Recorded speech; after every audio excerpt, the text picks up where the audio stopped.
अमेरिकी राष्ट्रपति चुनाव में डोनाल्ड ट्रंप ने अपनी जीत के बाद अब अपनी टीम बनाने में लग गए हैं। 20 जनवरी को राष्ट्रपति पद के लिए शपथ लेंगे। इससे पहले वो अपनी पूरी टीम तैयार कर लेंगे।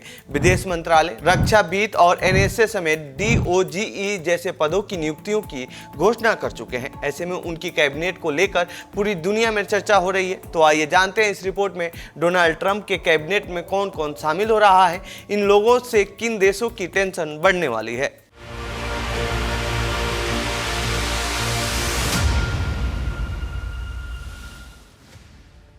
Mic Waltz.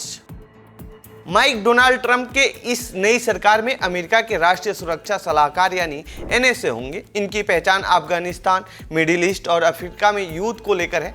माइक इन युद्धों में शामिल हो चुके हैं, अमेरिका की सुरक्षा को लेकर मुखर रहे हैं। यही वजह है कि उन्हें डोनाल्ड ट्रंप ने ये अहम जिम्मेदारी दी है। इसके अलावा माइक अमेरिकी सीनेट में इंडिया कॉकस के प्रमुख हैं। भारत को लेकर अब तक इनका नरम रुख रहा है। यही नहीं, पिछले साल जब प्रधानमंत्री मोदी अमेरिका के दौरे पर गए थे तो कैपिटल हिल में उनकी सुरक्षा और भाषण की व्यवस्था कराने की जिम्मेदारी उन्हें सौंपी गई थी। यही नहीं, माइक ने कई मौकों पर भारत के साथ व्यापार बढ़ाने और संबंध मजबूत करने की बात कही है।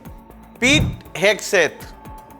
डोनाल्ड ट्रंप की नई सरकार में रक्षा मंत्रालय की जिम्मेदारी पीट हेग्सेथ संभालेंगे। ये एक मशहूर टीवी न्यूज एंकर हैं। इससे पहले वो फॉक्स न्यूज में काम करते थे।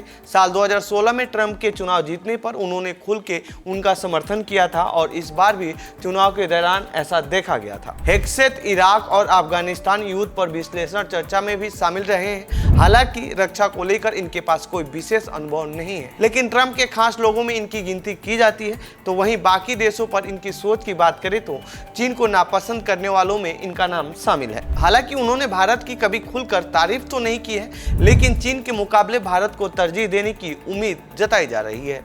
Marco Rubio. डोनाल्ड ट्रंप ने अपनी अगली सरकार में मार्को रूबियो को विदेश मंत्री चुना है। मार्को रूबियो रिपब्लिकन पार्टी के मजबूत नेताओं में से एक है। इस बार के चुनाव में वो रिपब्लिकन पार्टी की तरफ से उपराष्ट्रपति के दौर में भी शामिल रहे थे, लेकिन ट्रंप ने उपराष्ट्रपति के तौर पर JD वैंस को चुना था। अब उन्होंने रूबियो को विदेश मंत्रालय देकर बड़ा भरोसा जताया है। मार्को की पहचान हमेशा से भारत के पक्षधर रहने की रही है। उनका मानना है कि चीन को काउंटर करना है तो भारत के साथ अपने संबंध और व्यापार दोनों मजबूत करने होंगे। मार्को कई जगहों पर भारत के साथ संबंधों को लेकर वकालत भी कर चुके हैं। ऐसे में भारत के लिए मार्को अच्छा साबित हो सकते हैं। स्कॉट बेसेंट ट्रंप की नई सरकार में वित्त मंत्री बन सकते हैं। इनकी गिनती ट्रंप के करीबी लोगों में होती है। पेशे से बिजनेसमैन और निवेशक हैं। बेसेंट भी चीन की नीतियों को खास पसंद नहीं करते हैं। हालांकि भारत के साथ भी इनका रिश्ता कुछ खास नहीं रहा है। बिजनेसमैन होने के नाते वो भारत को एक बड़े बाजार के तौर पर देखते हैं, लेकिन चीन की नापसंदी की वजह से भारत को इसका फायदा मिल सकता है। उम्मीद जताई जा रही है कि सरकार में आने के बाद भारत अमेरिका के बीच व्यापार बढ़ सकते हैं। John Ratcliffe. डोनाल्ड ट्रंप की जीत के बाद दुनिया भर की नजरें CIA चीफ पर बनी हुई थी कि कौन चुना जाएगा। ये दुनिया की सबसे खतरनाक खुफिया एजेंसियों में से एक है।